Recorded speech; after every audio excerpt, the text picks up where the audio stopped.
नमो विष्णुपदाय कृष्णपृष्ठाय भूतले श्रीमते भक्ति वेदांत स्वामी निति नामिने नमस्ते सारस्वते देवे गौरवाणी प्रचारिणे निर्विशेष शून्यवादी पाश्चात्य देश तारिणे.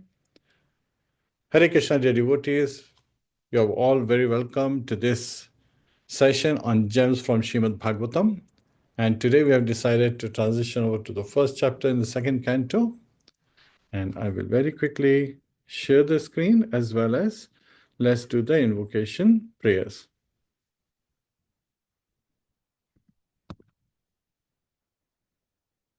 Om Namo Bhagavate Vasudevaya.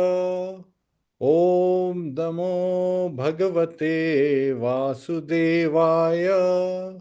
Om Namo Bhagavate Vasudevaya.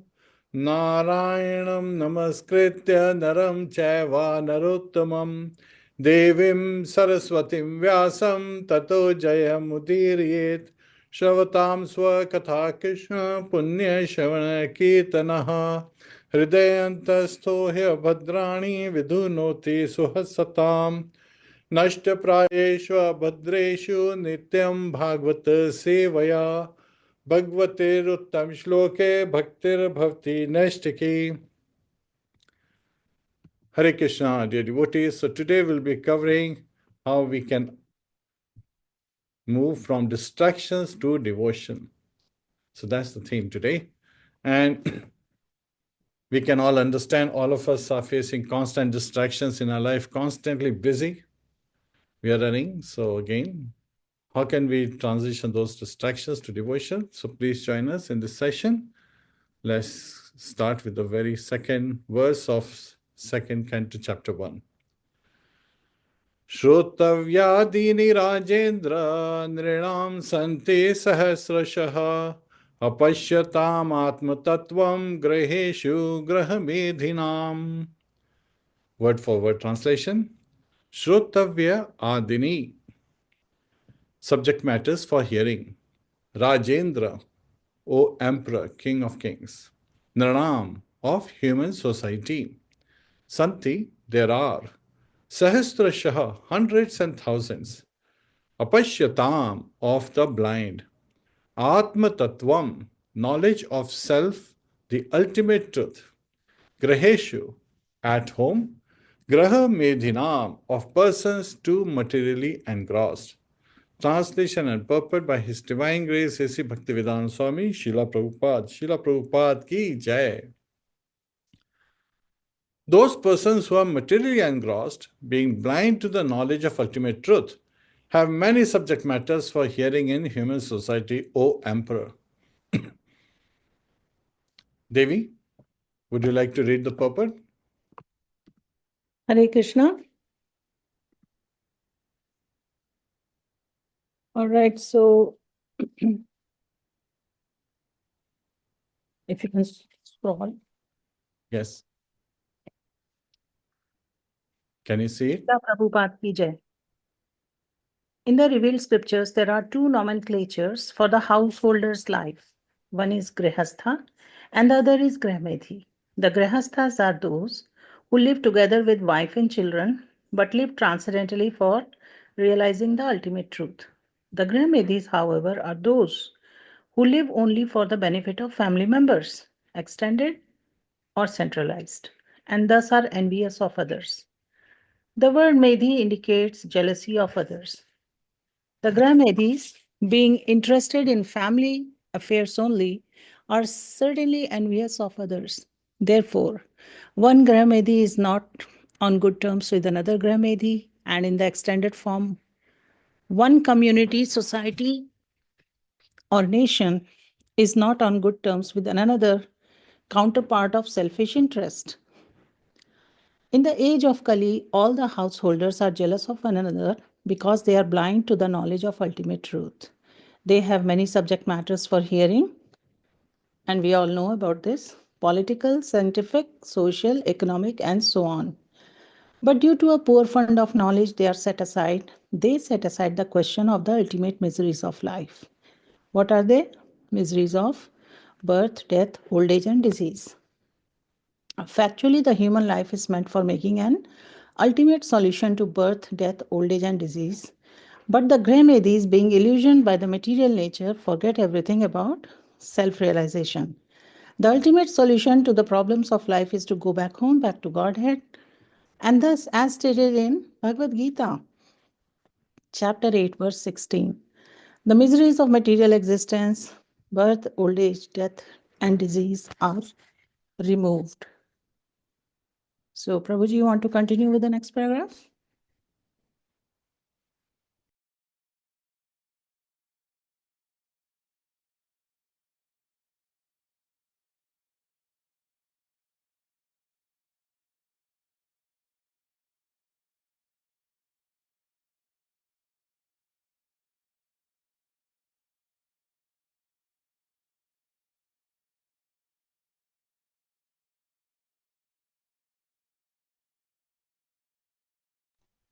It's muted.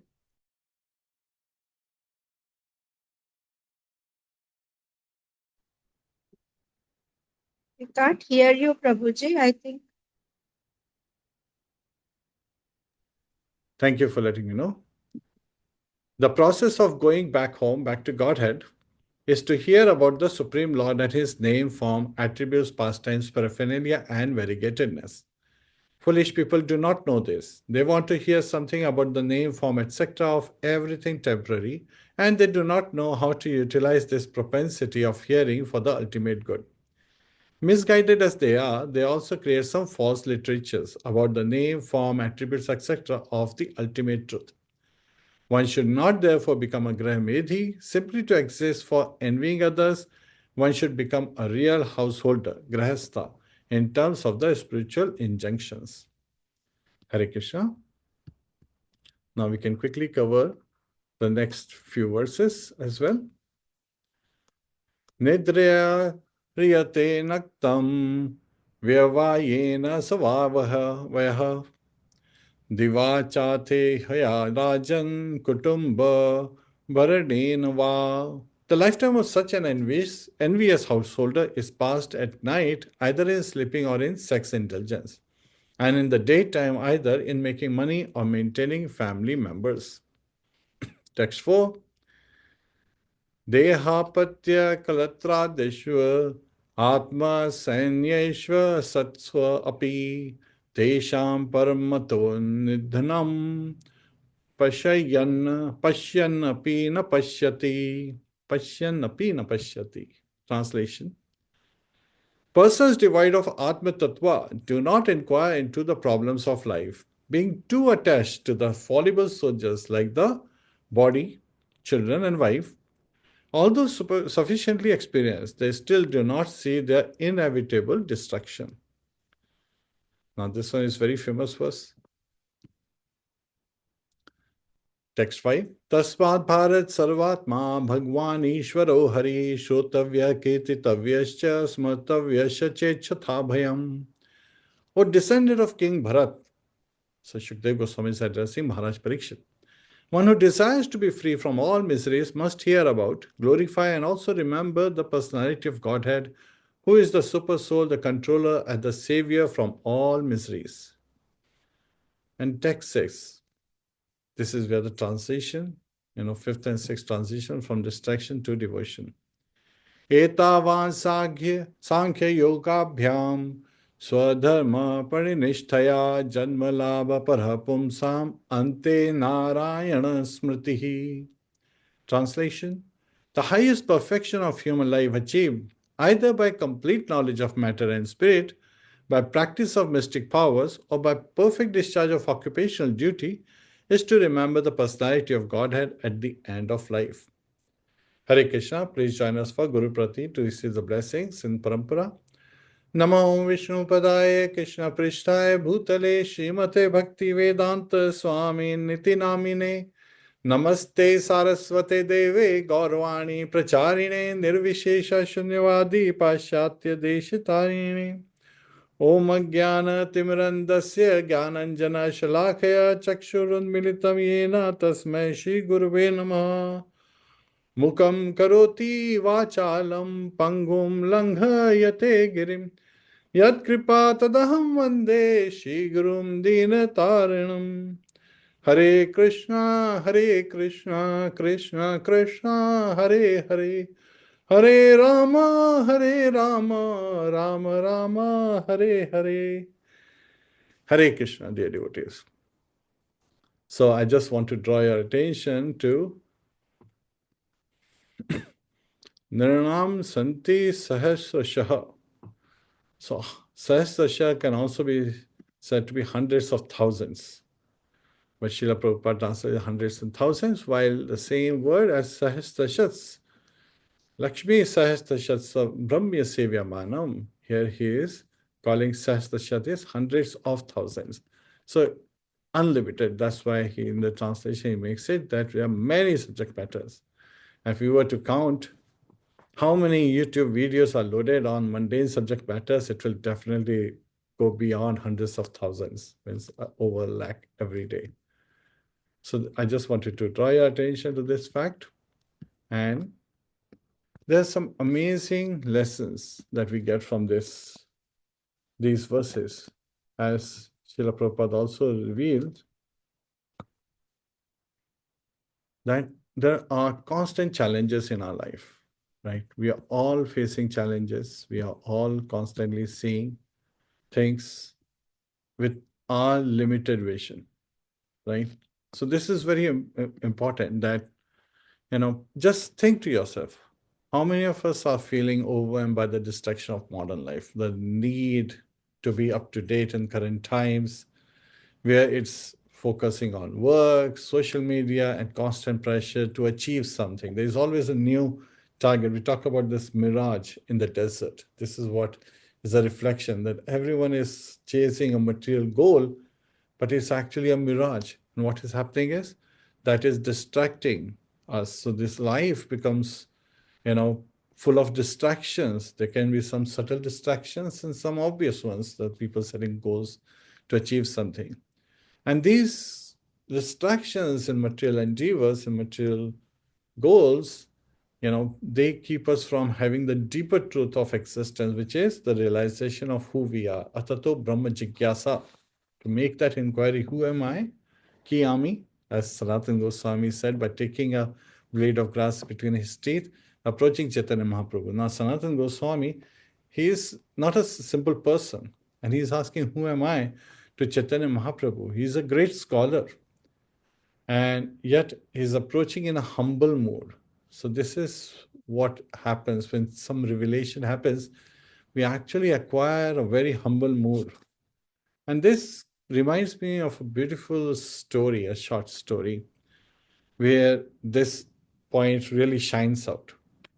Now, husband and wife, they were celebrating their 40th marriage anniversary. They went to a nice place, ordered nice starters and all in a restaurant to celebrate, a candlelight dinner together. And so husband was very appreciative of his wife and she loved him very much. So they were reciprocating, remembering the past, so many wonderful years together, 40 years together. And suddenly from the locket of the wife came out a demi-goddess, an apsara. And she said that because of the love between you two and hearing all the positive vibes, I am actually freed from the curse of the sage that actually had me entrapped in this locket of yours. To the lady, she says. But you two are in so much love and so much positivity, so much giving to each other, actually freed me. So this also shows the importance of association. Now we have to choose our association very carefully. And so she says, I would like to grant each of you a boon before I leave. Thank you so much, but as a part of appreciation. So wife and husband, they talked for some time. They were literally amazed, like, what has just happened? And they talk for some time, and then the wife goes. She says, you know what? I would like to have sufficient wealth, sufficient facilities so that we can go around to different parts of the world and enjoy together, in a very loving, and we become more deeply, inclined towards each other, more in love and more in support and everything. The demigoddess says, Tathastu, so be it. Now, just to verify, she checks bank accounts and everything. Wow, so many things have been arranged already. So she's very happy, and the husband is also very happy. So the husband says, I really agree with what she did, and thank you for making all this available. Now, I would like to have, as a boon, can you make my wife 30 years younger than me? And the demigoddess says, so be it. And then it happens. And what follows from this point onward is that the husband has a true appreciation for his wife. And she is, again, just the way she was supporting, because there was one thing this gentleman said before he asked for the boon. He's like, you're right. Because sometimes, even when the whole world seemed to be against me, including God, I felt, she was always by my side. So then he asked, like, can you make her 30 years younger than me? And so be it. That's what Apsara, the demigoddess, says. And then she vanishes. She disappears. And from what follows from this point onward is where the husband gets true appreciation of his wife. She really appreciates the way she, loves him, she cares for him, and so forth. Now, somebody can say, why? Because his boon was literally for sense gratification. Can you make her 30 years younger than me? That's exactly what the demigoddess did. They were 65 years old, so the wife stayed 65 and the husband became 95 years. And now he needed so much support, and the wife was providing him. So sometimes the life reversals reveal us some amazing truths, not just about others, but about ourselves. What are we thinking and how are we thinking? But we have to stay positive in every aspect. So we have to be very careful what we think for. Why? Because we might get it. So that's also very important. And as the last verse was saying, that Ante Narayana Smriti. So this is also very important. Now, if we are already engaged in devotional service, we are living the life of a devotee, we are following the four regulatory principles, does that mean that life is rosy for us? No, there will still be a lot of challenges, the same worldly concerns, the four aspects of eat, sleep, mate, defend. They are still there, birth, eat, sleep, mate, defend is eating, basic needs to sustain the body. And then the factors that we are also constantly struggling is the four evils: Jan, Mitru, Jaya, Vyadhi, Dukkha, Dosha, Darshanam. Birth, death, old age, and disease. They're constantly tormenting us. So we need to understand that material distraction, they blind us to spiritual truth and causes us to lead a wasteful life. But by engaging in devotion, we can transform our distractions into devotion. So both takes some energy and time. Distractions take away our energy in those activities, and also those activities, they take some time when we are engaged in those activities. Devotion also requires, so it's not apparently the material body that's at fault. It is our desire. We have to correct our desire. We have to change our perspective of this world and understand why are we here. We are not here. So Srila Prabhupada uses this beautiful example from the Shastras, that this body is like a cage and the soul is like a bird caught in the cage. So the bird cannot get out of the body unless, the end of time and the end of life. And so we are not always just polishing the cage and making it look very shiny and decorating it with different things. We have to take care of the bird. We have to feed the bird. Otherwise, the bird will die. And in Shishyan, such a person who is engaged in constant materially engrossed activity is called Atmaha, killer of the soul. Very strong words, yes. And this is right from Yajurveda. Ishopnishad is directly from there. So we have to offer our hearts to Krishna. And then we have to pray for his mercy while we make endeavor to free us from this distraction of the material world. There's so many distractions and they lead us, to hell, while the devotional life will lead us to the transcendence above the three modes of material nature. Now, in the very first verse we covered today, it refers to persons who are materially attached to the concept of family life, wealth, and sense gratification. They are blind to the eternal truth of the soul and the supreme law. In Srimadbhagavatam, there are beautiful examples. They come. Not everyone is a Graha Medhi, but there are examples of Graha Medhi life. For example, there is an example of sage Kashyapa and his wife Diti. And Diti approaches her husband at the dusk time, at the time which is inappropriate to beget children. And that's how Hiranyakashipu and Hiranyaksha are born, because she was in a lusty mood, approaching at inappropriate time at not proper place. And Kashyapa immediately reveals to her that she will give birth to the demons, and then consoles her by saying that Supreme Personality of Godhead will kill them. So at least they will get liberated in this life. But the materially gross modern person, they may not have all that boon that they will be killed by the Lord. They will have to face Lord in the form of death and continue the cycle of birth and death. And that's not a very favorable state. So when we look from this perspective, we have to think of things, what is coming. We have to set our priority state, right? We have to relate to this modern life, the modern world that's around us. Many things are constantly changing. And instead of being caught up in the cycle of work, social media, pursuit of wealth and status and the infant glories, all of which literally distracts us from the absolute truth, the truth of who we are, Jivera Surupaya Krishna Nityadas, that we are the living entities who are eternal servant of Krishna, not eternal servant of Maya. We are not Jivera Surupaya Mayera Nityadas. No, we are Krishnera Nityadas. So we are the eternal servant of Lord Krishna. Krishna Tathashte Shakti Bheda Bheda Prakaya. That we are the marginal potency. And we have that free will. So that free will gives us the choice to make, and we make the choices. And we have to, that's why prayers are powerful, because we have to make the prayer that may Lord give us the strength to make the right choices, instead of Lord making all the right choices. So, dear devotees, I'll be covering some short stories as I'm covering a specific point. Something pops up in my head. And here, this is in a construction area. There's a lot of hustle bustle going on, hammers, chisels, construction stuff is going on. The construction project manager, he wants to talk to a laborer who is 2 floors down.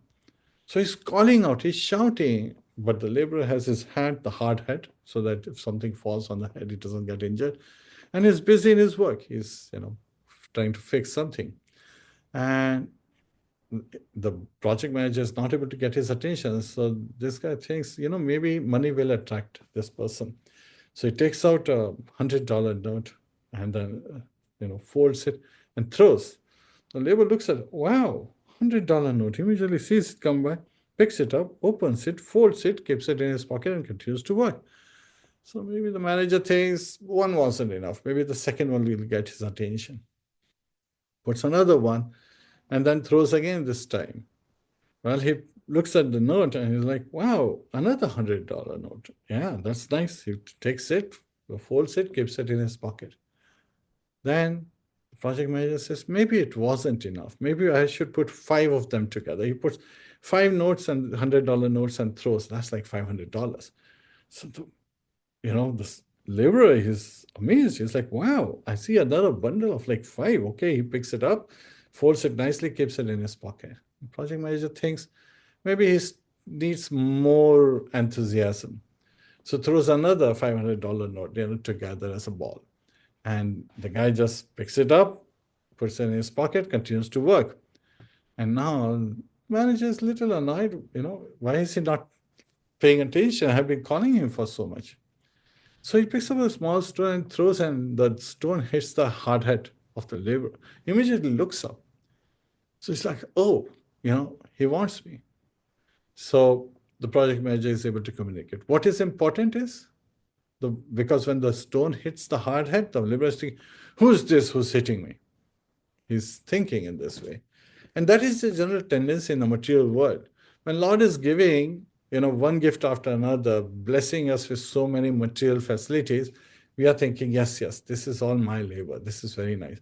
But the moment a small negative thing happens, somebody chastises us, or we enter into an accident or lose a job or have some kind of sickness, there's a tendency in the material mindset to immediately look up and blame God. To say, oh, Krishna, why would you do this to me? I'm such a nice person.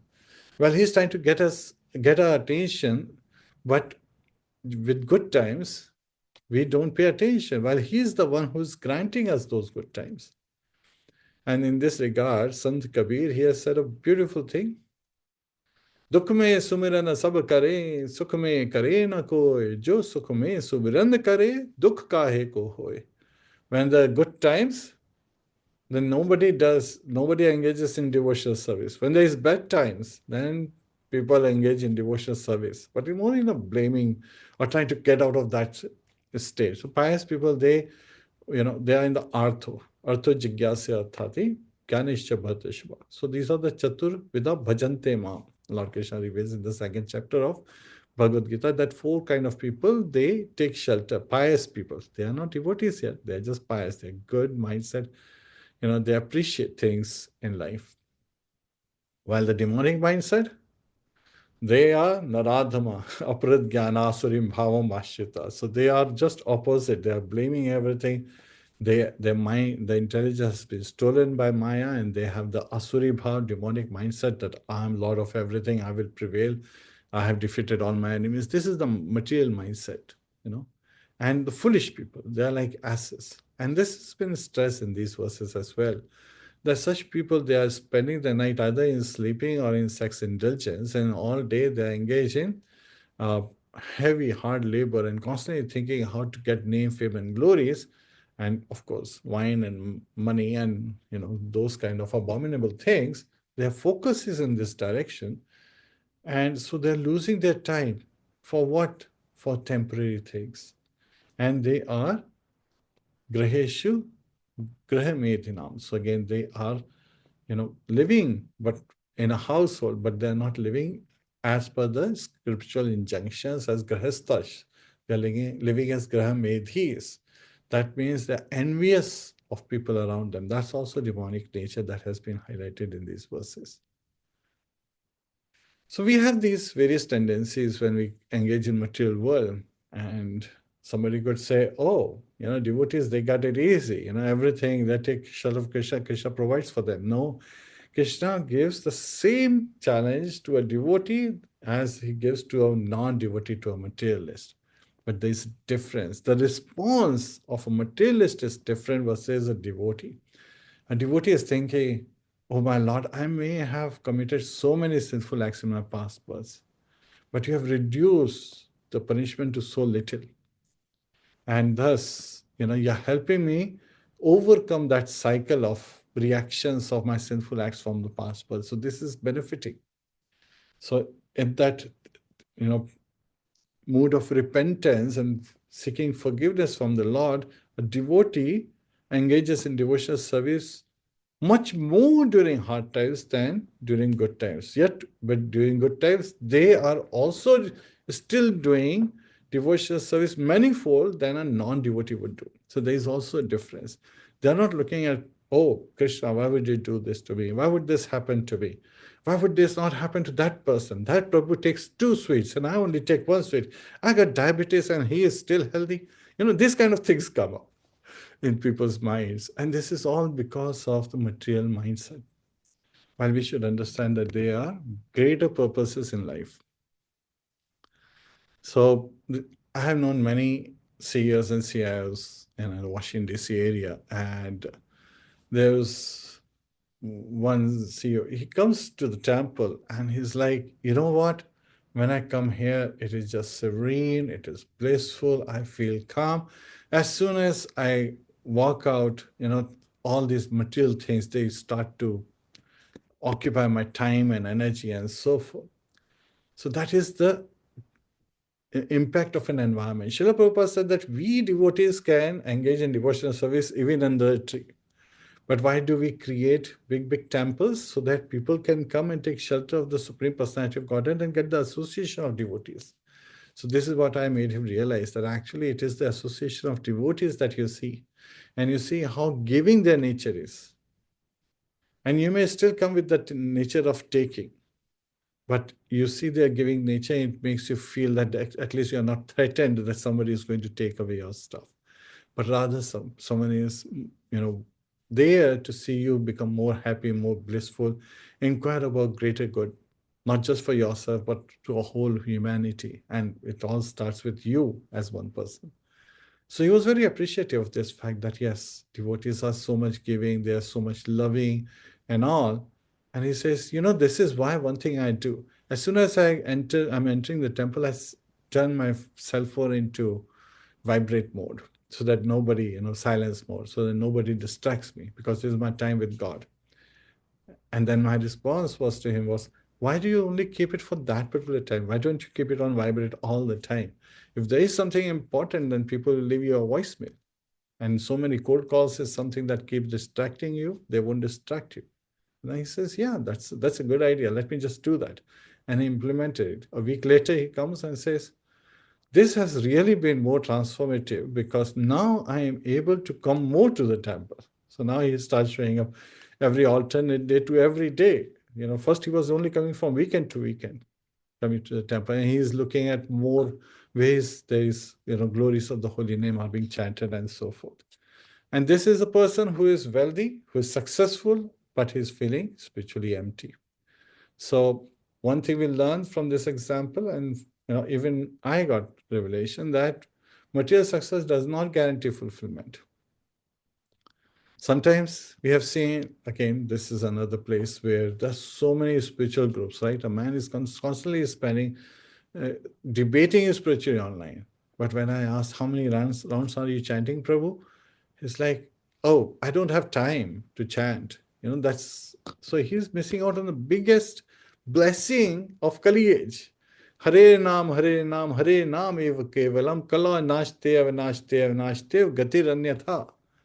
So in Brihad Naradiya Purana, it is revealed that chanting of the holy name, chanting of the holy name, chanting of the holy name is the only way to ward off, to remove the effects of this Kali age. And there is no other solution. And 3 times it's being said for stress. Sometimes 2 times we see it. 3 times is like must do. So again, chanting of the holy name is very important. We have to take time to chant a minimum of 16 rounds. We have to make efforts, because Srila Prabhupada says if we are not chanting minimum 16 rounds every day, then he cannot provide us protection. Krishna cannot provide us protection. The devotee doesn't provide us. Again, we get empowerment through Srila Prabhupada in the Parampara. Now the second verse is again the third verse in this particular chapter was that our whole life is wasted in basically sleeping, working hard, and sense pleasures without any higher purpose. Right? So this is the futility of spending life chasing temporary pleasures, wealth, sleep, without recognizing higher spiritual purpose of human life. And this regard in Canto 1, there are some amazing verses where it is said that men who listen to people who do not discuss spiritual topics, so this is the audience, they are like dogs, hogs, asses, and camels. When I read this is like, wow.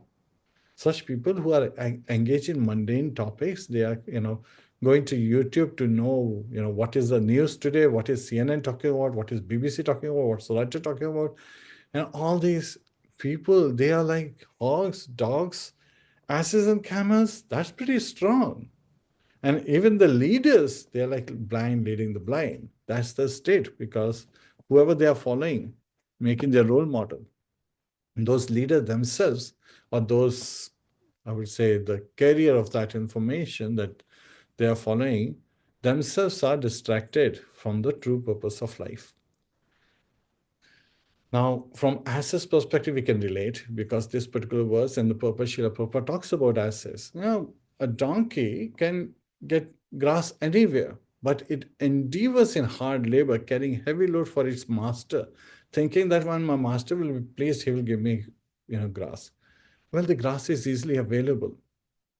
when we are born, at that time itself, three things are defined.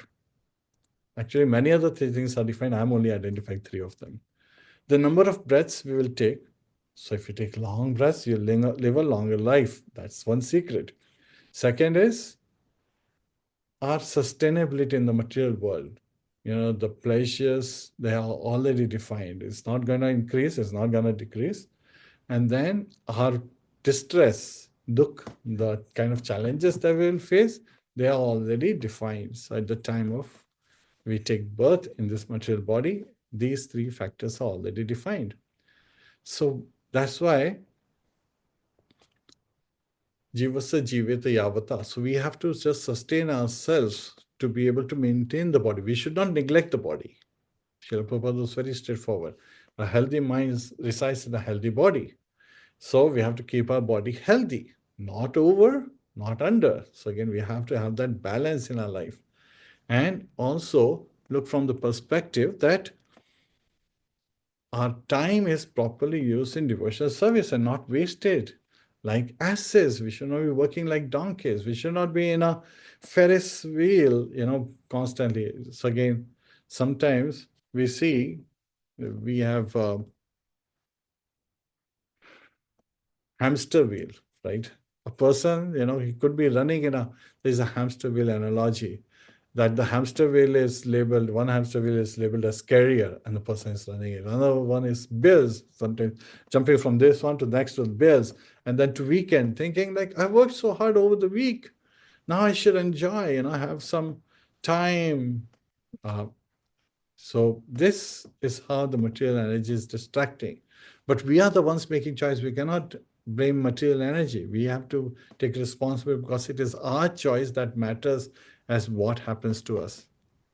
And so when people get caught in this cycle of work and pleasure without making time for higher consciousness, they lose the very purpose of this birth. The human birth is very rare, as Prahlad Maharaj reveals. And so donkey carrying heavy load does not help. Dogs on the same way. Srila Prabhupada gives the example in first canto in the purport about people who are coming up with big universities, but all they are learning is how to run for name, fame, and glories and make enough money so that live a healthy life, a happy life. And we have seen the cases of, when the dogs, they don't have a master, when they don't have a proper shelter, then they're like street dogs who are diseased and constantly fighting. Most of 99% of materialists end up like that. And only few of those who are lucky, they have a master and they have some healthy life, but then they may still be missing out the purpose. But if the master is spiritually inclined, then the dog is very healthy. So of course, in this case, when we seek a master, like, spiritual master who is a bona fide spiritual master in the parampara, in disciplic succession, then there is hope for us. That's the important aspect I want to identify. And so we should look at, taking to simple practices. There's a Pomodoro technique. We actually have a small onion. It's a kitchen equipment. And you basically set it for 30 minutes. And then for 30 minutes, you say, I'm going to work on this particular task at this time. So you set it up and you work on 30 minutes on a given task, right? So, and it could be any task related to those material activities. And then you also want to take out similar time so that you engage in daily chanting, reflecting, reading sacred texts like Bhagavad Gita, Srimadbhagavatam, Chaitamrita, and so many others, right? So this is a routine that will shift us to include more spiritual moments. And this enables us to not just get engrossed into something and lose track of time. And we have to also, as devotees, reinforce the importance of sadhana. The stronger the sadhana, the stronger the stability. Srila Prabhupada gave a very important example. So he was pointing to Pacific Ocean. He says, why is Pacific Ocean so calm? So the disciples, the devotees who are walking with him, this is in on the West Coast, California. They were giving different, Los Angeles, they were giving different, they were speculating, giving different reasons. Oh, maybe because, it's calm, it's very, but then Srila Prabhupada said, Yes, why is it calm on the surface? That's the question. Well, maybe not enough wind is blowing, maybe the day is calm. And then they asked Srila Prabhupada, why is Pacific so calm? Because even when the weather is not nice, it is still calm, Srila Prabhupada pointed out. So Srila Prabhupada revealed to them, because it is deep. So we have to have greater depth through our sadhana. We have to go deep into ourselves by taking time to finish our rounds, to meditate, to worship the deities, to engage in our devotional service. Even cooking food in material life is different than in devotional life. In devotional life, the devotee is preparing bhoga for the Lordship with that mood that may this be pleasurable for the Supreme Personality of Godhead, Shri Radha Krishna, Shri Gauranitai. So again, we are constantly in that meditation. And devotees have another thing that goes on. During the time that they are cooking, they play some kirtan and other things. And they are appreciative of this effort. Even when honoring prasadam, it is saying that prasad pate hain. So we receive it. We don't take it. We receive it. The prasad also means mercy of the Lord. So the food that we are accepting is actually not by our qualification. We have no capability to produce this food. It is by the mercy of the Lord that the food is received by us. So all these factors, they may appear very subtle, but they have a big impact. While we still perform our worldly duties, we still carry it out for the pleasure of Krishna, that, my dear Krishna, you have given us the abilities to sustain ourselves, so we engage in these activities so that we can maintain ourselves, yet spend as much time as possible under your shelter. And again, the fourth verse in this chapter talks about the false shelter of material security. These are fallible soldiers that we are relying on. These are temporary shelters like the family members, the wealth, the physical strength.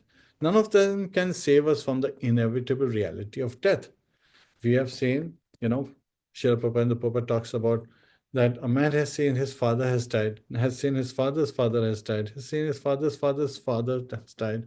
So he knows that, the man will die itself. So we will die. One day this material body will be relinquished.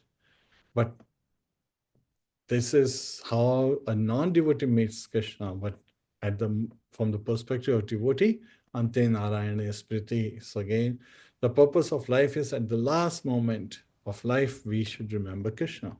Sometimes people give the example of Ajamil. They say, oh yeah, Ajamil had it all good, He, for all the way to 80 years of age, he was enjoying and engaged in all kind of sinful activities and plundering others and, trying to gather wealth and enjoy with this prostitute, had so many babies with this prostitute and so much. So here really led, and at the last moment, he called out Narayan, Narayan. So that was because of Lomasha Rishi's blessing. But then people forget that in the beginning, this same Ajamil, he was actually a transcendentalist in his previous life. He could not finish his cycle, so he was born as a son of a Brahmana. So this is from the 7th chapter of Bhagavad Gita. Lord Krishna says, Arjun asks, what about the riven cloud, one who is not successful in devotional service? Won't it be like a riven cloud, a separated cloud from all the clouds? And there may not be any shelter for this cloud.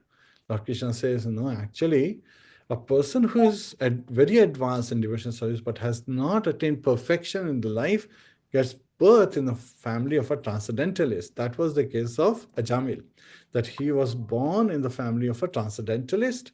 His father was a great Brahmana and he was engaging from childhood into various activities.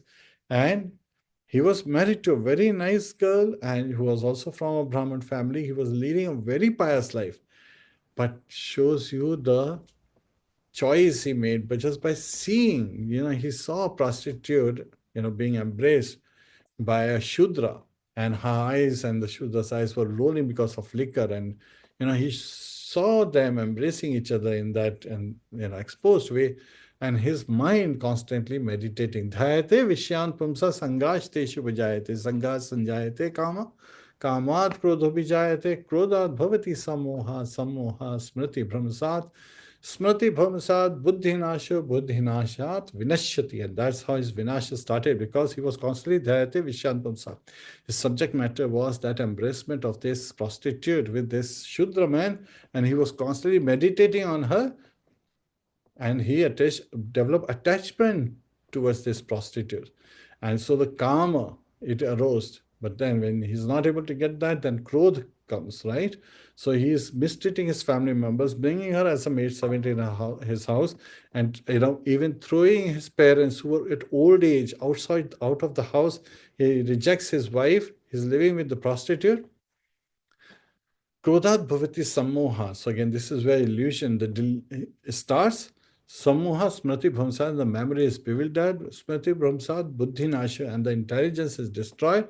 Buddhi nashad vinashyati, and so he is leading towards the hellish conditions. At the last moment, Yamdutas appeared to get him, but because he had performed so many pious activities in his pious life, he was such a big transcendentalist, a sage in his previous life, and that he was born in a transcendentalist family, which is the proof that he was, not fully achieving transcendence in the previous life, but he was engaged in the current life also till he was married, till he saw the prostitute. So it was the result of all those pious activities that caused Lomasha Rishi to bless him, that his son be named Narayan, and he became especially attached to Narayan. He would just call his son, but he was chanting the holy name.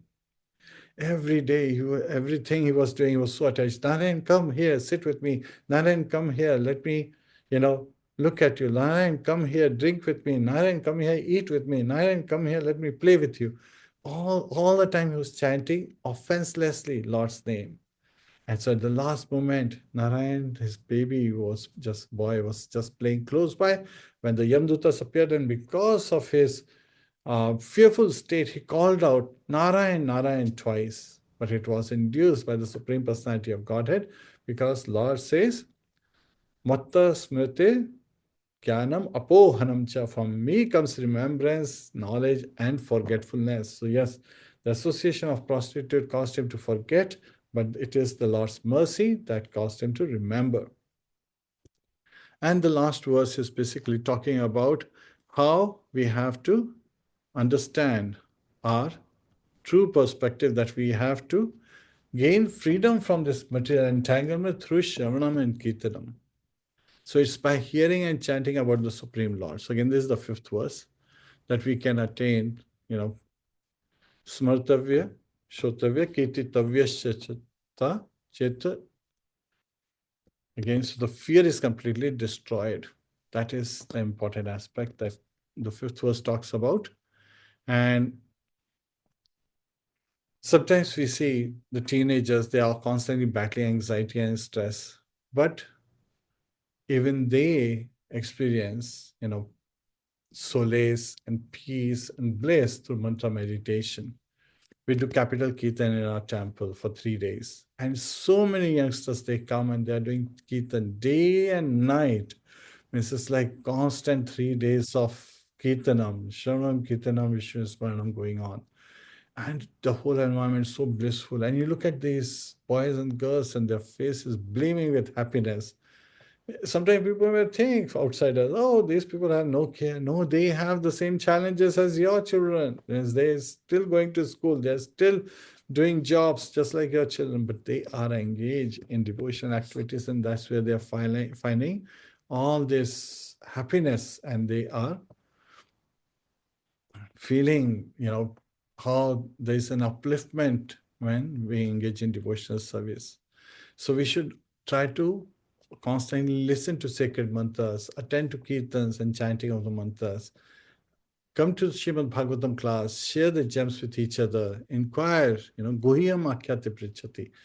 Guhyam refers to secret in seclusion in isolated environment, important subject matters. And the highest perfection of human life, as the 6th verse talks about, is Ante Narayana Smriti. So the purpose of life is that the last moment, we should remember the Supreme Personality of Godhead, Krishna. So that is the important aspect, just like Ajamil did it. But it was because of the Sukriti he had acquired.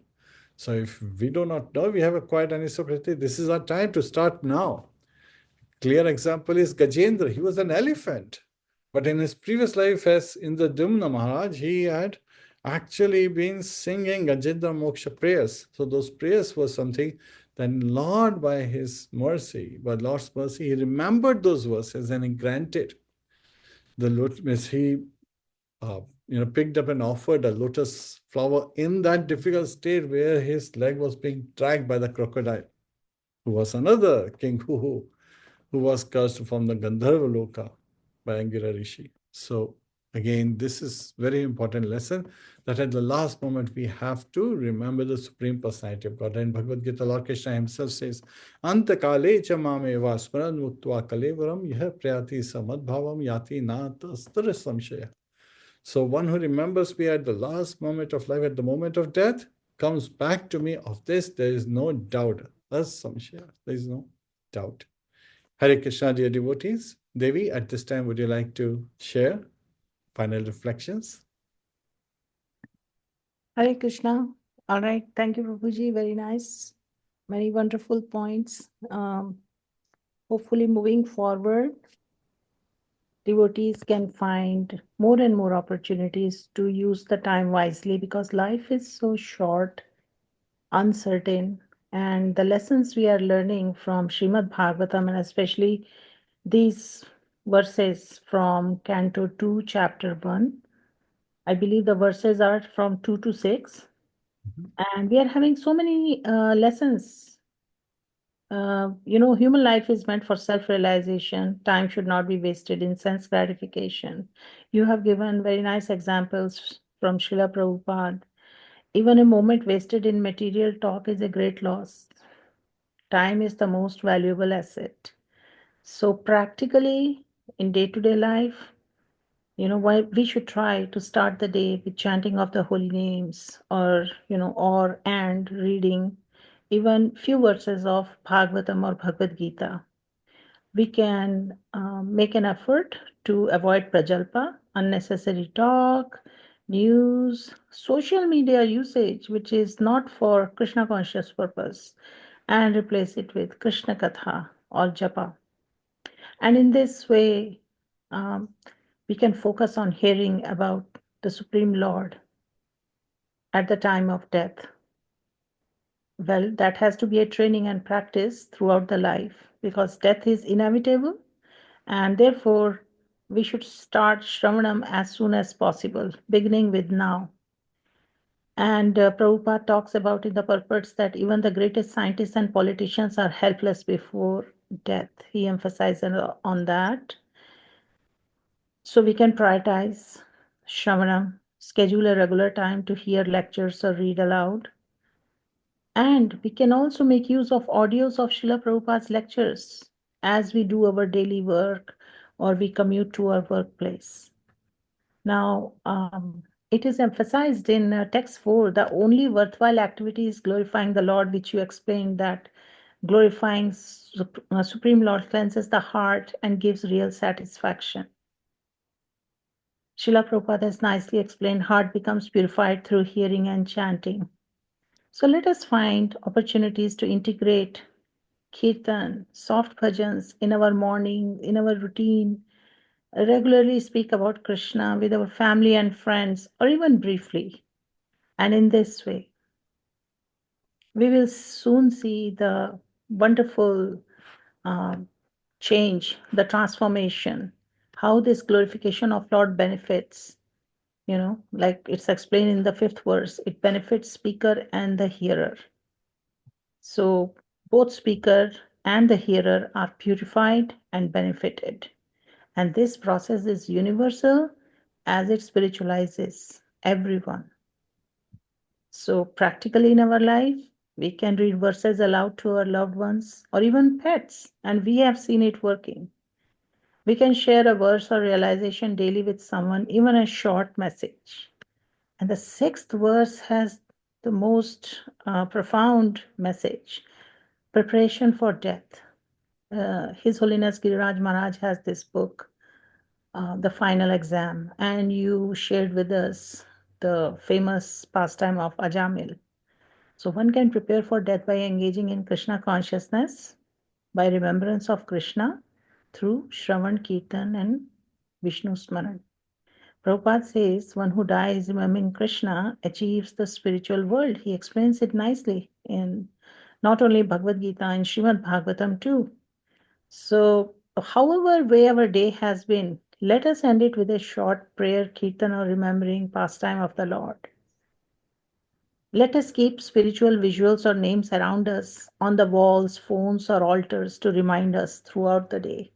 There is a beautiful shloka, Krishnaya Vasudevaya Hare Paramatmane Pranat Kaleshnashaya Govindaya Namo Namah. I think everybody should memorize this. It's very easy to memorize. And those of you who need this shloka, please send us a message. So at this point, Prabhuji, it's almost time. I think we can conclude this session here. Tantra Srimad Bhagavatam ki jai, Srila Prabhupada ki jai, Srila Bhagavad Pad ki jai, Anant Kori Vaishnavind ki jai, Nitai Go Premanande, Hari Hari Bol. Om Tat Sat. Have a wonderful week in Krishna consciousness. Hare Krishna. Om Tat Sat. Om Tat Sat.